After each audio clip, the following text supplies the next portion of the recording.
Olá, sejam muito bem-vindos para mais um dia de leitura de Como se tornar sobrenatural. Esse, esse vídeo aqui nós vamos dar continuidade à leitura de Como se tornar sobrenatural. E se você chegou até esse vídeo, é porque você vem buscando expandir a sua mente, entender mais sobre meditação, física quântica, neurociência. Seja muito bem-vindo a mergulhar nessa jornada. Está sendo maravilhosa. Então vamos lá.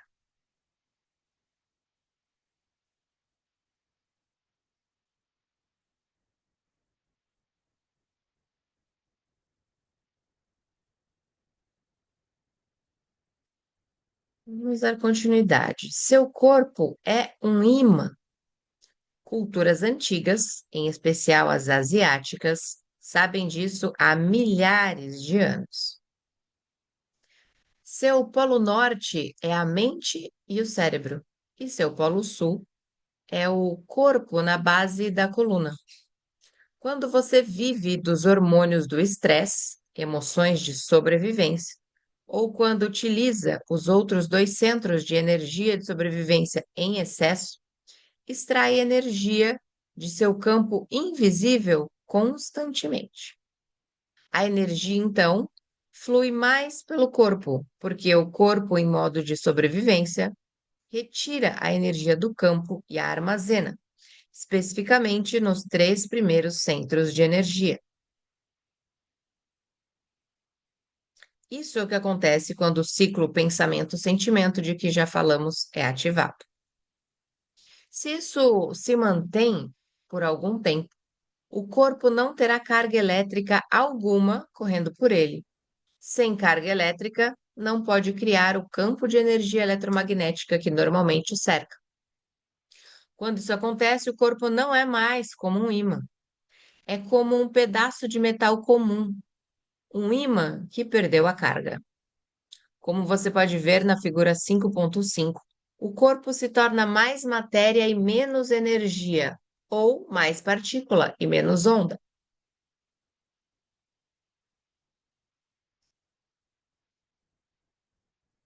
O corpo como energia versus o corpo como matéria.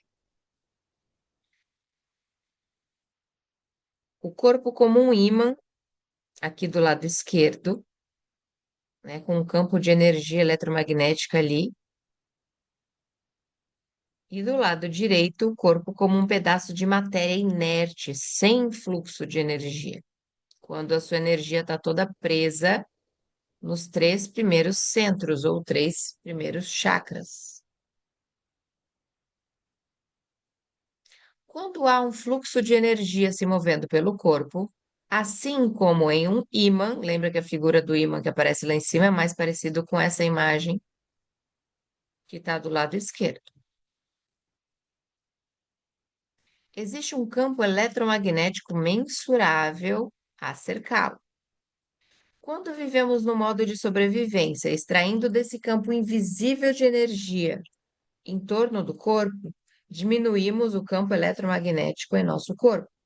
Além disso, quando a energia fica presa nos três primeiros centros de sobrevivência, porque estamos enredados em um círculo de pensamentos e sentimentos, há menos corrente de movimento pelo corpo e o campo eletromagnético é menor.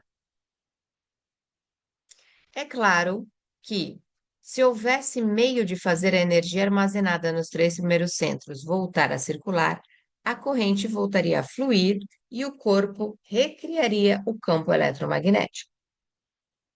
A respiração faz isso, nos proporciona uma forma de tirar a mente do corpo e mover toda a energia armazenada nos três primeiros centros, coluna acima, até o cérebro, restaurando o campo eletromagnético em torno do corpo. Quando isso acontece, podemos usar a energia para outras coisas além da sobrevivência. Vamos dar uma olhada em como o corpo físico é construído para podermos entender o que torna isso possível. O cérebro e a medula espinhal no interior do sistema esquelético. O sacro, a coluna espinhal e o crânio são as estruturas ósseas que protegem o sistema mais delicado do corpo, o sistema nervoso central, que controla e coordena todos os outros sistemas. Então, aqui na parte de baixo, o sacro, e essa palavra sacro vem de sagrado, toda a nossa coluna espinhal, medula espinhal que fica ali um pouquinho abaixo da nuca, o nosso crânio e o cérebro. Dê uma olhada na figura 5.6. Na base da coluna, você tem um osso chamado sacro, que parece um triângulo invertido com um platô no topo. Em cima dessa superfície plana fica a coluna espinhal, que se estende até o crânio. Dentro desse sistema fechado fica o sistema nervoso central, composto pelo cérebro e pela medula espinhal. A medula é, na verdade, uma extensão do cérebro. O crânio e a coluna espinhal protegem esse sistema muito delicado. O sistema nervoso central é um dos sistemas mais importantes do corpo, porque controla e coordena todos os outros. Sem a ajuda do sistema nervoso central, você não poderia digerir os alimentos, esvaziar a barriga, mover o corpo e o coração não poderia bater. Você não conseguiria nem piscar se o sistema nervoso sem o sistema nervoso central. Podemos pensar no sistema nervoso central como o circuito elétrico que faz funcionar a máquina do corpo.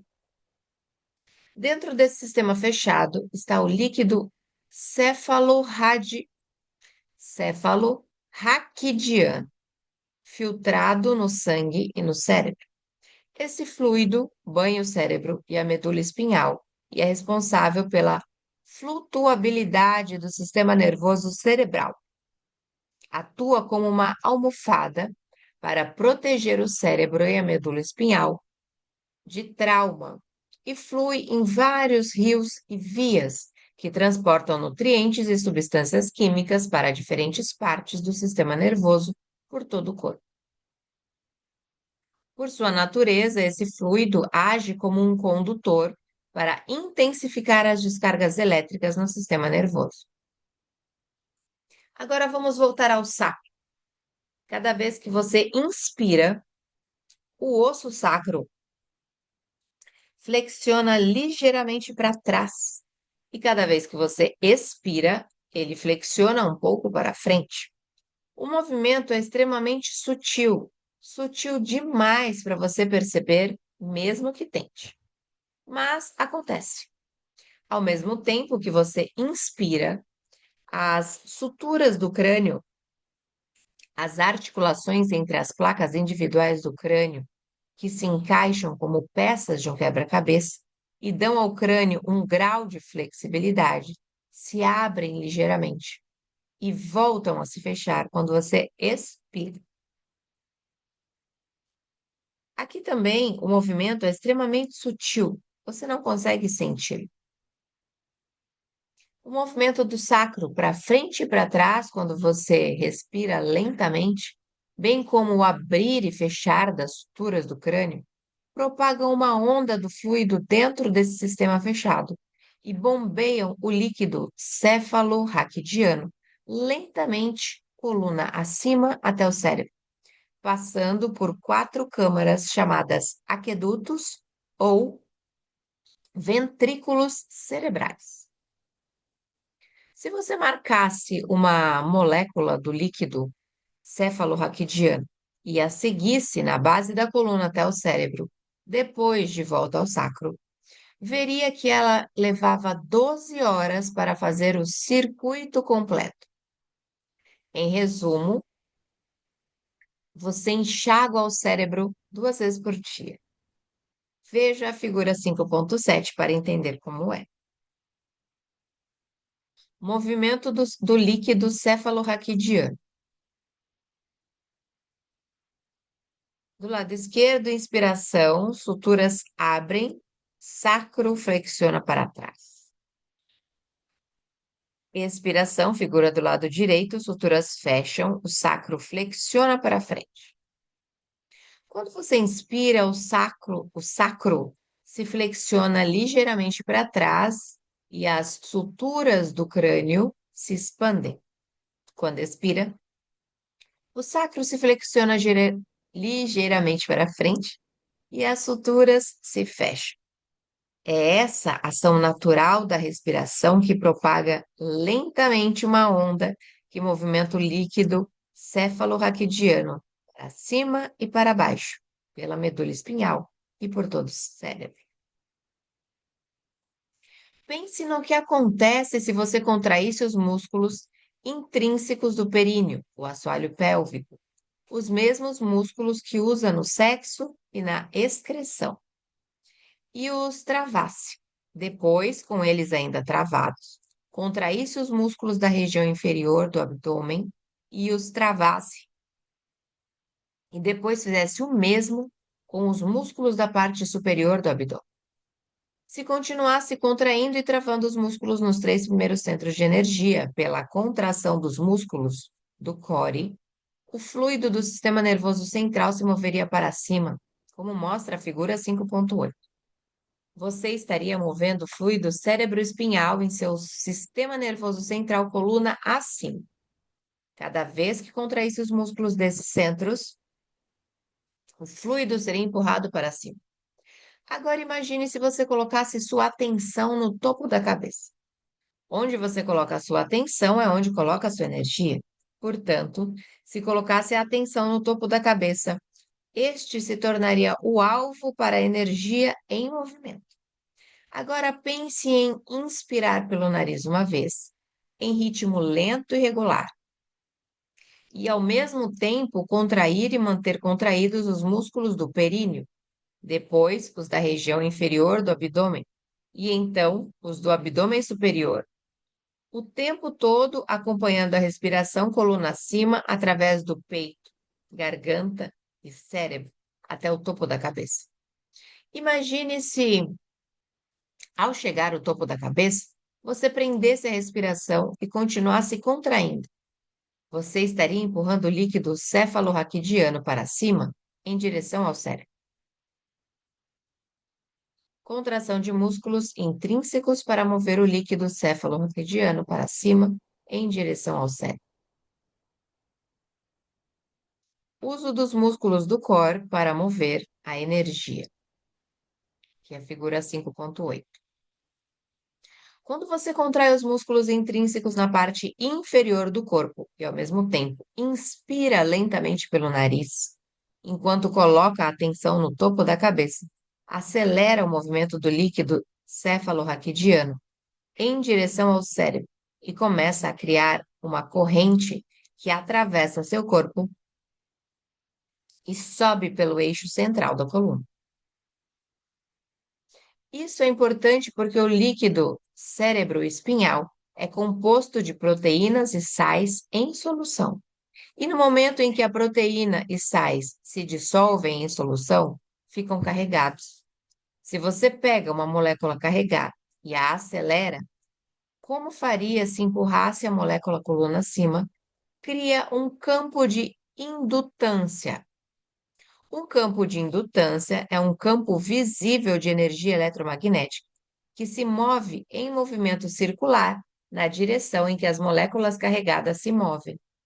Quanto mais carregadas as moléculas que você acelera, quanto mais carregadas as moléculas que você acelera, maior e mais poderoso o campo de indutância. Dê uma olhada na figura 5.9 para ver como é um campo de indutância. Campo de indutância. Um campo de indutância é criado pelo movimento de moléculas carregadas, uma espiral subindo. O líquido cefalorraquidiano é composto por moléculas carregadas. Quando você acelera moléculas carregadas coluna acima, produz um campo de indutância que se move na direção das moléculas carregadas. Movimento da energia armazenada do corpo para o cérebro. Então, do lado esquerdo, liberação da energia dos três primeiros centros em direção ao cérebro. Figura 5.10a e do lado direito a figura 5.10b. O corpo se torna um ímã pela movimentação de uma corrente coluna acima para produzir um campo eletromagnético igual ao campo eletromagnético do ímã, nós temos aqui no nosso corpo, e a Terra, o nosso planeta, tem um campo eletromagnético igual a esse.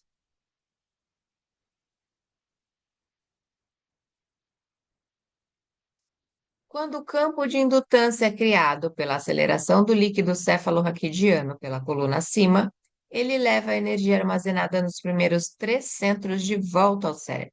Quando há uma corrente fluindo da base da coluna até o cérebro, o corpo fica parecido com um ímã e é criado um campo toro eletromagnético.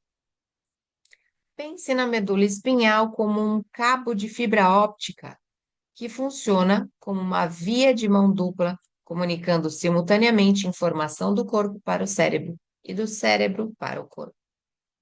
A cada segundo, informação importante é enviada do cérebro para o corpo, como o desejo de atravessar a rua ou coçar uma área irritada. No mesmo instante, muita informação do corpo é transportada pela medula espinhal em direção ao cérebro, como o conhecimento da localização do corpo no espaço ou o sinal de que você está com fome. Quando você acelera as moléculas carregadas coluna acima, o campo de indutância resultante reverte a corrente de informação, fluindo do cérebro para o corpo e extrai energia dos três centros inferiores para levá-la coluna acima até o cérebro. Dê uma olhada na figura 10.5a para ver como isso funciona. Agora existe uma corrente como um ímã percorrendo o seu corpo e o sistema nervoso central. E o resultado é que o mesmo tipo de campo eletromagnético de energia que cerca um ímã cerca o corpo, como você vê na figura 5.10b. O campo de energia eletromagnética que você criou é um campo tridimensional. Quando você se move, a energia cria um campo de torção ou um campo toro. Aliás, a forma desse campo eletromagnético é um padrão conhecido no universo. Aparece tanto na forma de uma maçã quanto na forma de um buraco negro em uma galáxia distante. Ver figura 5.11. O campo toro. Então, aqui do lado esquerdo, né, que parece ali o campo eletromagnético em forma do nosso em volta do nosso corpo. E aqui do lado direito, o buraco negro. Se você prestar atenção, essa imagem aqui é como se você estivesse vendo a maçã de cima também. É o mesmo formato.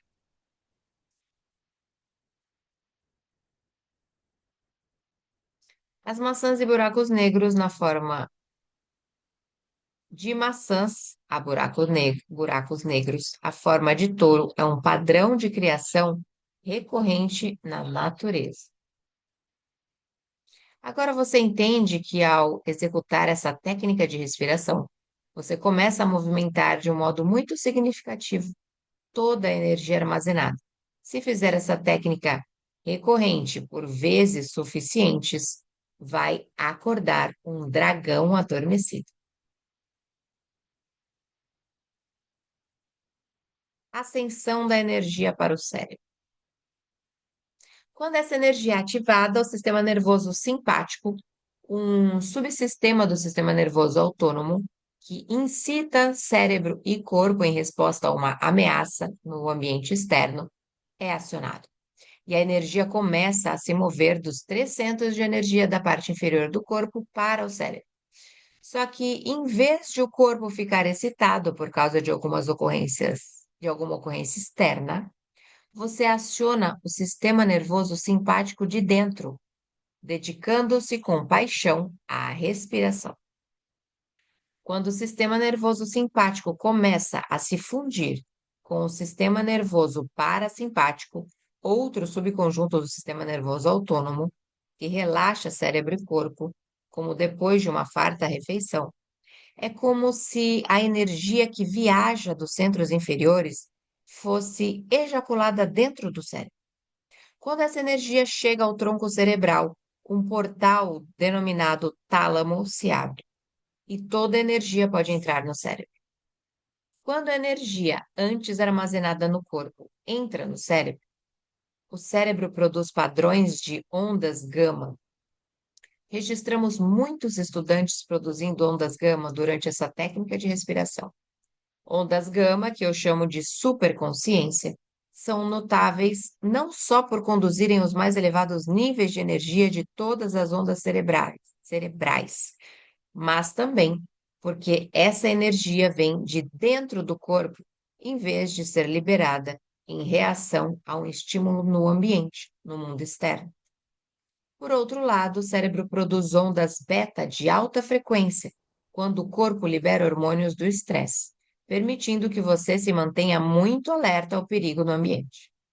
Em beta, o mundo externo parece mais real que seu mundo interno. Embora as ondas gama criem um tipo semelhante de excitação no cérebro, uma noção intensificada de consciência, percepção, atenção e energia relacionada a experiências mais criativas, transcendentais ou místicas. A diferença é que em gama, o que quer que esteja acontecendo em seu mundo interno se torna muito mais real para você do que muitas experiências que teve no mundo externo. Dê uma olhada na figura 5.12 e veja como ondas cerebrais beta e gama são semelhantes. Comparação entre ondas beta alta e gama. A parte superior, beta alta, inferior, gama. Figura 5.12. Por meio da liberação de energia armazenada nos 3 primeiros centros de energia do corpo, o cérebro é estimulado e passa para ondas gama. Quando isso acontece, o cérebro pode entrar em onda beta alta, a caminho da frequência gama. Ondas beta alta são tipicamente produzidas pela excitação do cérebro por meio de estímulo do ambiente externo, que nos faz dirigir a atenção para a causa. Ondas gama são criadas tipicamente por estímulos do ambiente interno, que nos faz prestar atenção ao que está acontecendo no mundo interior da mente. Essa comparação mostra como os padrões de beta alta e gama são semelhantes, embora as frequências gama sejam mais rápidas. Muitos dos nossos alunos que fazem essa técnica de respiração produzem ondas beta altas significativas a caminho da frequência gama, a frequência mais alta das ondas cerebrais, ou simplesmente ficam nesses estados beta elevados. Estamos descobrindo que estar nos níveis mais altos de beta também pode sinalizar que a pessoa esteja prestando mais atenção ao mundo interno do que ao mundo externo. Além de ver mais energia no cérebro depois dessa técnica de respiração, também observamos repetidamente quantidades mais significativas de coerência do cérebro. Dê uma olhada nos gráficos 6A e 6B no encarte colorido. Você pode ver 2 alunos que fizeram a respiração com sucesso. Eles têm ondas cerebrais beta de frequência muito alta que mudam para ondas gama. Perceba as altas amplitudes e suas ondas cerebrais em gama. Quanto mais altas as amplitudes, mais alta a energia no cérebro. Os alunos demonstram desvios padrão de 160 a 260 acima de ondas cerebrais gama típicas. Para dar uma referência, desvios padrão de 3 acima do normal são considerados altos. No gráfico 6.4, 6A, você também pode testemunhar muito mais coerência cerebral depois da respiração. Os padrões vermelhos do cérebro mostram quantidades extremamente altas de coerência cerebral em todo o estado de onda medido.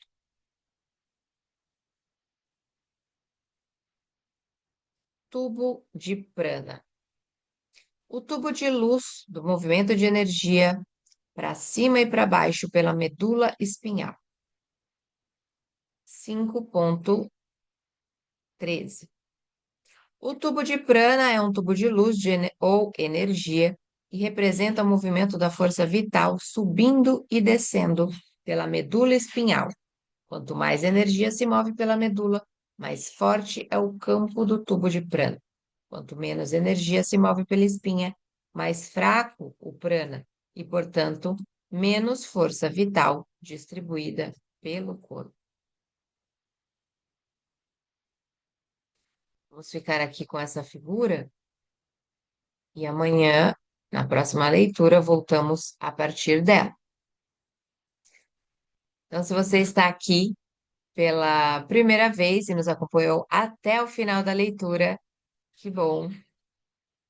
O meu convite para você é que você venha fazer parte dessa comunidade. Como você pode fazer isso? Primeiro, se inscrevendo nesse canal para poder acessar todas as outras leituras através dessa playlist e receber as próximas leituras ativando o sininho. Segundo, deixando a sua vontade nos comentários desse vídeo, que assim você receberá o link do grupo de WhatsApp, onde nos encontramos diariamente para fazer a leitura e, após a leitura, o que vai ocorrer agora, iremos conversar sobre o que foi lido. Eu sou Vanessa Luz, seja muito bem-vindo, um beijo no seu coração e até a próxima leitura.